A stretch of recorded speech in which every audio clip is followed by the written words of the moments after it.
À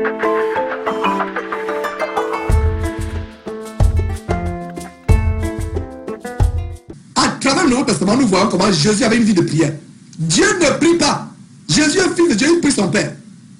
Si vous ne comprenez pas cela à travers cet enseignement, il n'y a plus rien pour vous, mes frères. Vous dites que Jésus est Dieu, n'est-ce pas? On va accepter ça pour quelques secondes. Mais quand on va expliquer, vous allez comprendre que c'est la folie. Vous dites que Jésus est fils de Dieu. Jésus est Dieu. Écoutez très bien. Écoutez très bien. Vous dites que Jésus est Dieu, n'est-ce pas? Alors, Jésus est Dieu. Il dit encore, éloigne-moi ce couple.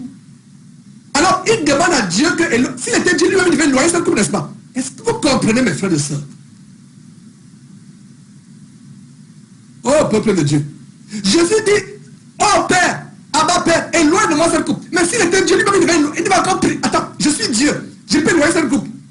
Georges Nama s'attarde sur un point christologique et plusieurs ont conclu que ce dernier régnait en fait la divinité de Jésus-Christ.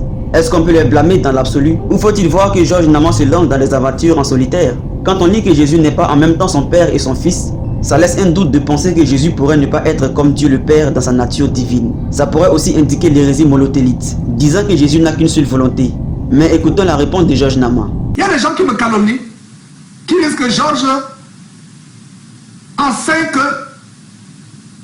qu'il n'y a pas de divinité en Jésus-Christ. Georges nie la divinité de Jésus-Christ. Et mes frères, c'est une calomnie outrancièrement macabre que je vais exposer. Parce que nous croyons ce que dit la parole de Dieu. Je n'ai jamais nié la divinité de Jésus-Christ. Mais j'expose un piège doctrinal grave.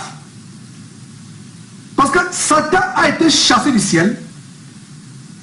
Parce qu'il voulait se lever au-dessus de Dieu. L'élévation. Allez lire Ézéchiel chapitre 28. Allez lire Ésaïe chapitre 14. Il a voulu prendre la place de Dieu. Et il y a eu guerre. Et Apocalypse chapitre 12 parle de cette guerre. Il a été chassé du ciel. Et quand il a été chassé du ciel, il sait qu'il ne peut plus y retourner. Alors, qu'est-ce que le diable a réussi à faire aujourd'hui dans le cœur de beaucoup de chrétiens? Il a créé un Jésus qui est l'égal de Dieu, qui est même supérieur à Dieu. Qu'est-ce que vous en pensez?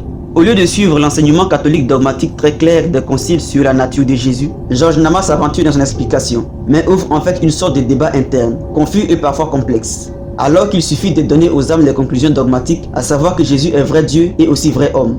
Une seule personne divine avec deux natures, une nature divine et une nature humaine, donc une volonté humaine et une volonté divine. Voyez le côté absurde derrière la polémique suscitée par Georges Nama. Des évêques et théologiens se sont réunis en masse durant des conciles pour débattre, et ce qui importe sont les conclusions des conciles acceptées par l'autorité du pape. Pourquoi risquer de relancer un débat qui a été conclu officiellement? C'est ce que fait Georges Nama. Et c'est à vous qui m'écoutez de voir toute la dangerosité de ce faux pasteur, et que le diable se sert de lui pour croire qu'on peut s'orienter sans l'église.